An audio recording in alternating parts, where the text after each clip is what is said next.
Hello, welcome back in CSAT qualifier series. और ये हमारा फोर्थ लेक्चर है मिक्स्ड पजल का, जिसमें मैं आपको वैसा सेगमेंट पढ़ा रहा हूँ जो पिछले 10 ईयर्स में पूछा गया है, जो किसी चैप्टर से कनेक्टेड नहीं है, बेस्ड ऑन एलिमिनेशन है, बेस्ड ऑन रिडल्स है, लेकिन वो आपके सी सेट क्वालिफाइंग के रास्ते में एक बड़ा सपोर्टिव रोल प्ले कर सकता है, क्योंकि 6 to 8 क्वेश्चन इससे आते हैं। और मैं चाहता हूँ आप भरपूर यूटिलाइज़ करें उस चीज़ का, राइट, उसी से। लेकिन आज मैं पहले ये बोलूँ कि आप मेरे से 15 मिनट जुड़े रहो, मैं पहले ये बोलूँ कि आप मुझे सब्सक्राइब करो। उससे पहले एक छोटी सी लाइन है। कल रात को मैं पढ़ रहा था, उसमें ऐसा था कि उसको पता है वो समंदर है और मैं कतरा हूँ, कि उसको पता है वो समंदर है और मैं कतरा हूँ, और मैं उसमें ही जाके मिलता हूँ। ध्यान से सुनना, उसको पता है वो समंदर है, मैं कतरा हूँ और मैं उसमें ही जाके मिलता हूँ, मगर वो ये नहीं जानता कि कतरे के मिलने से ही समंदर बनता है। ओहो हो, मन जीत गया ये। तब मज़ेदार लगा मुझे लगा कि नहीं, मुझे अपने बच्चों को भी ये बताना चाहिए। और आपका मेंटल स्टेटस चूँकि सी सेट वाला है, आप फ्यूचर के IAS और IPS हैं, तो अब मुझे लगता है इसको कनेक्ट कर पाएंगे, राइट।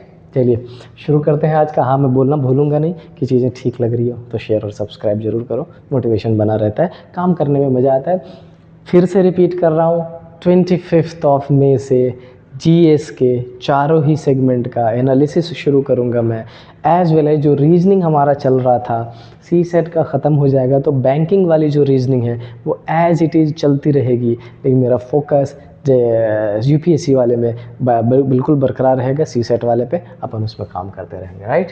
चलिए, ये बेटा क्वेश्चन है और ये लिया गया था 2017 में।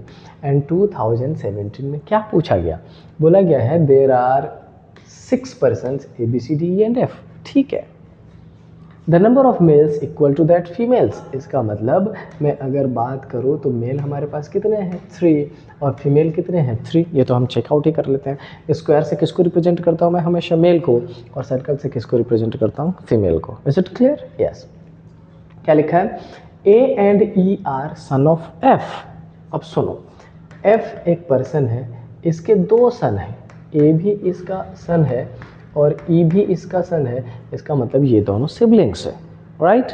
Okay. D is the mother of 2, 1 boy and 1 girl. अब एक इंफॉर्मेशन क्या दे दी, बोला कि देखो D मदर है 2 के, उसमें एक बेटा है और एक बेटी है। क्या इन दोनों को मर्ज कर सकते हैं? फिलहाल नहीं, हो सकता है आगे जाके मर्ज हो जाए। क्यों? क्योंकि यहाँ पे दोनों सन है, यहाँ पे एक सन एंड डॉटर है, तो इसीलिए हम आगे चलेंगे। F का जेंडर नहीं पता, D का जेंडर क्लियर है, D is the mother of, alright. B is the son of A। जो B है वो A का सन है, मतलब इस A के भी नीचे एक और आ गया B, जो सन है A का। अब ध्यान से देखो, आउट ऑफ 6 पर्सन जो 3 मेल्स थे वो हमें मिल गए। कौन कौन से? A, E, B। इसका मतलब बचे हुए जो F है फीमेल है, C है फीमेल है, और D के बारे में ऑलरेडी फीमेल दिया गया है। इसका मतलब इस F को फीमेल कर दूं मैं? Yes.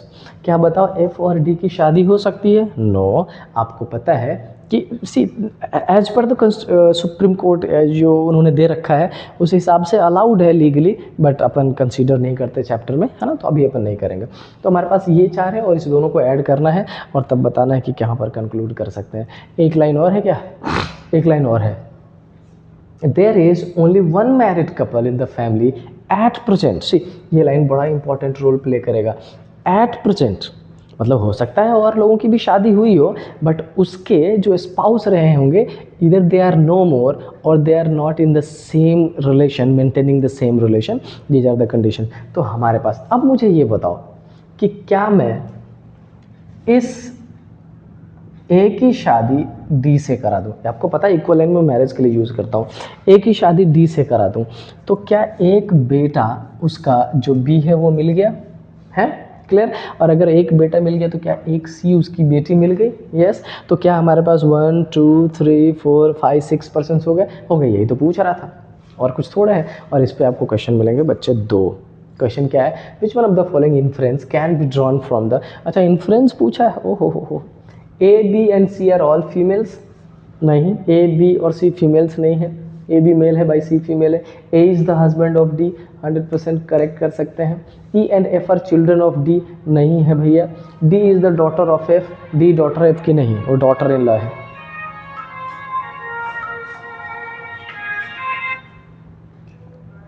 Hello, okay, I am just coming with in 2 minutes. Where are you? Okay, coming. Okay. I am sorry, मुझे ये स्टॉप करना पड़ा लेक्चर, बट कोई इशू नहीं, थोड़ी सी इमरजेंसी थी, इस वजह से जाना पड़ा था। तो हमने ये क्वेश्चन फर्स्ट क्लियर कर लिया था। अब आते हैं अपन सेकंड क्वेश्चन पे, और सेकंड क्वेश्चन भी ब्लड रिलेशन से ही रिलेटेड है, और ये पूछा गया था CSAT 2020 में। तो सुनो, एक्चुअली मैंने शुरुआत में ये बोला तो था कि ये मिक्स्ड है, बट इसमें मेजॉरिटी ऑफ क्वेश्चंस मैंने ब्लड रिलेशन से ले रखा है। अपन तसल्ली से पढ़ते हैं, क्वेश्चन पूछा जाता है आपके पेपर में, 100% क्लियर करना है, बस इस इंटेंशन से। चलिए, क्या लिखा? Family of 2 generation consisting of 6 member. अच्छा, 2 चीज़ें दी गई, पहली ओनली 2 जनरेशन और दूसरा 6 members, and 6 members are P, Q, R, S, T, U as 3 males and 3 females. बहुत सारी बेसिक इंफॉर्मेशन दे दी गई है ताकि आप उसको एकदम इजी वे में कनेक्ट कर पाएँ और सॉल्यूशन कर पाएँ। चलिए, देयर आर 2 मैरिड कपल्स। ओ हो, ये भी बता दिया गया कि मैरिड कपल्स कितने हैं, 2 एंड 2 अनमैरिड। तो सुनो, 3 males, 3 females, 2 married couple, 2 unmarried and they are siblings, right? इतना है, और जनरेशन कितने हैं, 2 ही है। अब इन सब का यूज कैसे करेंगे वो देखना है। लिखा है U is P's daughter, P की डॉटर है U, done. U is P's daughter and Q is R's mother in law, और Q के बारे में इंफॉर्मेशन है कि Q मदर इन लॉ है, किसकी, R की, तो R से उसकी शादी, R की mother in law, Q is R's mother in law. अच्छा, एक बात बताओ, क्या R का जेंडर पता है? नहीं, तो इसका जेंडर हम कैसे पता कर पाएंगे? नहीं, इसका मतलब इस पोजीशन पर कोई एक और होगा। तो मदर इन लॉ का मतलब समझा कि इसकी जिससे शादी हुई होगी उसकी मदर है Q, तो Q R की मदर इन लॉ। अब हमारे पास इन दोनों को कनेक्ट करने का ऑप्शन है, but make sure while doing this कि आपके पास 2 ही जनरेशन है, राइट? ओके, और 2 ही मैरिड कपल है। तो अगर हम P की शादी Q से करा दे तो काम चलेगा क्या? चल सकता है। क्या U को यहाँ पुट कर देंगे कि चल सकता है? चलेगा, लेकिन आगे पढ़ लेते हैं। और okay, T is an unmarried male and S is a male. एक इन्फॉर्मेशन और दे दी कि देखो T मेल है बट अनमैरिड है, और S भी मेल है, हमें नहीं पता मैरिड है या अनमैरिड है। इतनी information. Which one of the following is correct? अब इसका यूज़ करना है, but while using this you have to keep in mind कि हमारे पास कितनी फीमेल है, कितने मेल है। हमारे पास 3 फीमेल्स, 3 मेल्स, 2 मैरिड कपल्स और 2 अनमैरिड, और जनरेशन भी 2 ही। एक काम करो, जस्ट सपोज अगर हमने इस P को यहाँ मेंशन कर लिया एज एन एग्जाम्पल, मैं 100% श्योरिटी नहीं ले रहा हूँ अभी, मैं बस ये कर रहा हूँ कि U is P's daughter, U P की डॉटर है, और इसके नीचे किसको पुट कर दिया है? U को। अच्छा, U P की डॉटर है तो U Q की भी डॉटर हो गई, डन। ओके, जनरेशन 2 हो गए क्लियर। इसको हमने समहाउ पुट कर दिया। अब हमसे बोला गया है कि देखो T अनमैरिड मेल है और S मेल है, तो एक बात बताओ, क्या S की पोजीशन यहाँ पर पुट करने के बाद R को फीमेल करके ऐसा, और इस कंडीशन में क्या T को यहाँ पुट करके और T को अगर हमने क्या बना दिया मेल, तो U को फीमेल, क्या ये कर सकते हैं? 2 अनमैरिड सिबलिंग्स, जनरेशन 2 लग रहा है यस, लेकिन उस कंडीशन में हमने किस चीज़ को जस्टिफाई किया है? हमने जस्टिफाई किया है कि 3 फीमेल्स है, 1 2 3। हमने जस्टिफाई किया है 3 मेल्स है, 1 2 3। हमने जस्टिफाई किया 2 मैरिड कपल्स है, यस, और हमने जस्टिफाई किया है कि T और U का सिबलिंग्स है और अनमैरिड है। तो हमें इस पर्टिकुलर कंडीशन की वजह से क्या करना पड़ा? U को जहाँ रखना पड़ा T को वहीं रखना पड़ा, और U और T दोनों ही अनमैरिड बनाना पड़ा, क्योंकि अनमैरिड सिबलिंग्स है, मतलब एक साथ ही एक ही मदर फादर से और अनमैरिड है, तो इस S की शादी करानी ही थी क्यों? क्योंकि यू और टी को हमने अनमैरिड बना दिया था, तो एस की आर से फिलहाल जस्टिफिकेशन के हिसाब से सारी चीज़ें करेक्ट लग रही है। अब चेक करते हैं क्वेश्चन में क्या लिखा है। आर इज यूज हस्बैंड नहीं बोल सकते, लेकिन अगर मैं चाहता तो क्या ये पॉसिबल था कि यू को यहाँ पुट कर देता, यू को फीमेल बना देता, आर की शादी करा के आर को मेल बना देता, और ये उसके बाद जो टी और एस है, टी और एस की पोजीशन यहाँ करके टी और एस दोनों को मेल बना लेता, तो हमारे पास मेल की संख्या कितनी हो जाती?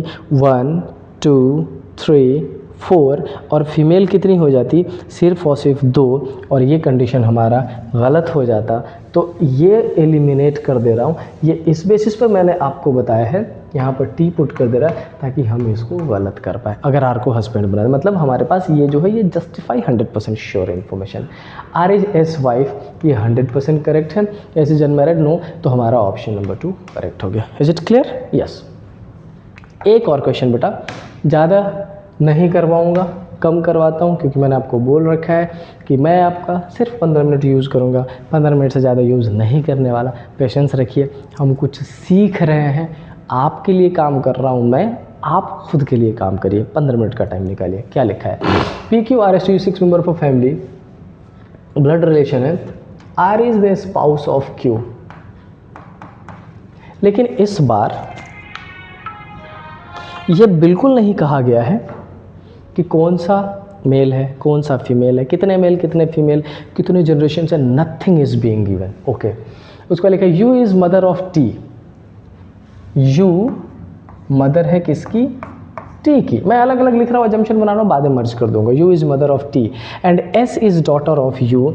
एस डॉटर है यू की, तो एस, समझो ये दोनों कनेक्टेड है। You is mother of T and S is daughter of you, तो टी एंड एस सिबलिंग्स हो गया, बट टी का जेंडर नहीं पता। P is daughter is T. अच्छा, जो पी है उसकी डॉटर है टी। अब समझो, पीज डॉटर इज टी, अगर टी को डॉटर बनाएंगे तो पी की शादी यहाँ करानी पड़ेगी, ये वाली position, P's daughter is T and R's son is P, और ये जो है ये आर का सन है, इसका मतलब इसको यहाँ से हटा के आर और क्यू की शादी करा सकते हैं। तो हमारे पास 1 2 3 4 5 6 आ गया। Okay son, there are 2 couples in the family, 2 couples in the family, which one of the following is correct, और इसमें से कौन सा करेक्ट है वो हमें जस्टिफाई करना है, चेक करना है। क्यू इज, और ये हमसे कब पूछा गया है? 2022 में। Q is the daughter grand father of T. Q grand father, देखो 3rd जनरेशन में है, लेकिन चूंकि आर और क्यू का जेंडर क्लियर नहीं है तो हम 100% जस्टिफाई नहीं कर सकते। आर की चर्चा यहाँ भी की गई है, आर की चर्चा यहाँ भी की गई है, बट आर के जेंडर के बारे में क्लियर इन्फॉर्मेशन नहीं दी गई है, तो हम ये नहीं बता सकते कौन सा मदर है कौन सा फादर है, फिलहाल can not be determined. Q is grand mother of T, हम इसको भी नहीं बोल सकते क्योंकि पॉसिबिलिटी दोनों ही है। R is mother of P, R mother, हम ये भी नहीं कह सकते, आर का जेंडर ही क्लियर नहीं है, तो आर और क्यू के बारे में कुछ भी पूछ लो, मेरा आंसर यही होगा, possibilities are there, not 100% sure. T is granddaughter of Q, T granddaughter of Q की, ये 100% क्लियर है क्योंकि टी के बारे में पूछा गया है, so option D is correct. Done. तो ये था बच्चों हमारा वो सेगमेंट जिससे ब्लड रिलेशन। अब देखो आपके, ऑल्दो मेरा मन ये है कि इस लेक्चर को और एक्सटेंड करा दिया जाए, क्योंकि ब्लड रिलेशन में अपन हमेशा सीखते ही हैं, बहुत सारी नई चीज़ें, बड़ी नई सारी कनेक्टिविटी होती है, बट आपका रिक्वेस्ट ये रहता है कि सर लेक्चर छोटा रखा जाए, तो मैंने कोशिश यही करी है कि लेक्चर छोटे ही रखे जाए और इस बेसिस पे नंबर ऑफ़ क्वेश्चंस थोड़े से कम अटेम्प्ट हो पाते हैं। डन। बट कम ज़्यादा से फ़र्क नहीं पड़ता, फ़र्क इससे पड़ता है कि क्या उस कम लेक्चर में ही आप सेटिस्फाइड हो पा रहे हो, आप चीज़ों को सीख पा रहे हो। अगर यस तो मेरे लिए सबसे बेहतर वही है, राइट। इसी अच्छे वर्ड्स के साथ दोबारा कल मिलेंगे, और कल मैं आपको कराने वाला हूँ डाइस एंड क्यूब का पूरा ही proper, not dice and cube, only cube का। डाइस के लिए अलग सेगमेंट रखेंगे क्योंकि 15 मिनट में 2 चीज़ों को शामिल करना थोड़ा मुश्किल हो रहा है। और हाँ, एक साथ में ये जितने भी पीरियड्स 15-15 मिनट वाले हैं सबको मर्ज करके एक मैराथन बना दूंगा मैं, जो आप आराम से देखिएगा, सारे लेक्चर्स वहाँ पे कवर हो जाएगा, राइट। इसी पॉजिटिव वाइब्स पॉजिटिव टॉक्स के साथ ख़त्म करते हैं आपका आज का लेक्चर। सो मिलेंगे नेक्स्ट क्लास में, टिल देन स्टे हैप्पी। जय हिंद।